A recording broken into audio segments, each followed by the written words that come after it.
भक्ति भाव से जो रसोई ठाकुर जी को भोग लगाए, शुद्ध मन से सेवा करके जीवन सफल बनाए। क्या आप भी अपने रसोई घर से भोजन बनाकर भगवान को भोग लगाती हैं? क्या आप भी ठाकुर जी की सेवा करती हैं? तो यह वीडियो आपके लिए। कुछ हमें सावधानियां हैं जो रखनी चाहिए ठाकुर जी के भोग में, उनकी सेवा में।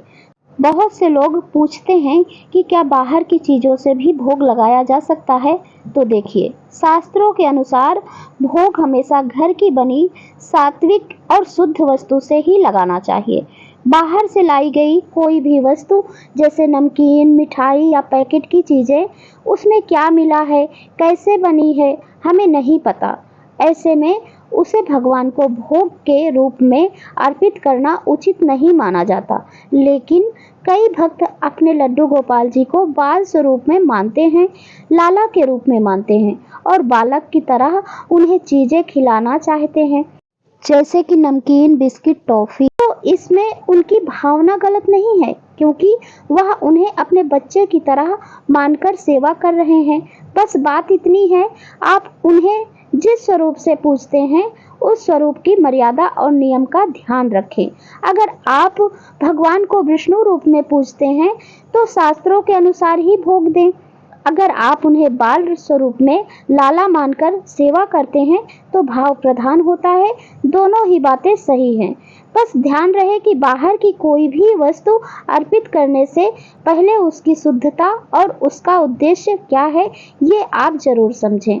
भगवान तो भाव के भूखे हैं, लेकिन हमारा कर्तव्य है कि उस भाव में भी शुद्धता और मर्यादा बनी रहे, इसका ध्यान रखना चाहिए। तो भाव भी जरूरी है और भोग की मर्यादा भी, तभी सेवा संपूर्ण मानी जाती है। और हाँ, एक बात मैं और कहना चाहती हूँ और बहुत ही दिल से कह रही हूँ, घर में प्रसाद बनाना हो तो बिना स्नान के कभी नहीं बनाना चाहिए। चाहे हम लड्डू गोपाल जी को बाल स्वरूप में ही क्यों ना माने, लेकिन भगवान तो भगवान है ना। उनका भोग किसी भी हालत में अपवित्र शरीर से नहीं बनाना चाहिए। मैं यह बात सिर्फ यूं ही नहीं कह रही, ये मेरे घर की परंपरा रही है। मेरे बाबा जी यानी मेरे पिताजी के पिताजी, वो बड़े विद्वान पंडित थे और कथा सुनाते थे। गांव में जाते थे, हर जगह कथा सुनाते थे। उन्हें बहुत सम्मान से अपने घर में कथा सुनाने के लिए बोलते थे और बुलाकर लेकर जाते थे। घर से आते थे, बुलाकर उन्हें लेकर जाते थे और बहुत लोग प्रसन्न होते थे कि भाई आज तो हमारे यहाँ सुकुल महाराज आए हैं कथा सुनाने के लिए। और मेरे बाबा जी पहले ठाकुर जी को भोग लगाते थे, फिर बाद में खुद भोजन करते थे। यानी हमारे घर में ठाकुर जी को हर दिन भोग लगाया जाता था नियम से।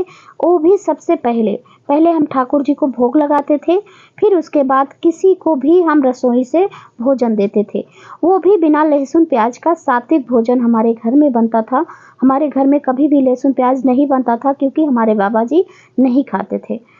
तो इसीलिए हमारे घर की रसोई से बना हुआ भोग प्रसाद हम भगवान को भोग लगाते थे और सबसे पहले भगवान की थाली सजती थी, फिर पूरे घर में प्रसाद बंटता था।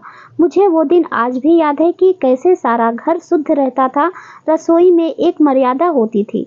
और आज मैं भी वही परंपरा निभाने की कोशिश कर रही हूँ। भले ही समय बदल गया हो, लेकिन मेरी भक्ति और मेरा नियम बिल्कुल पहले जैसा ही है। जो भी मैं घर में भोजन बनाती हूँ तो शुद्ध सात्विक बनाती हूँ। तो पहले भगवान को हम भोग लगाते हैं, फिर इसके बाद ही हम अपने बच्चों को भोजन देते हैं।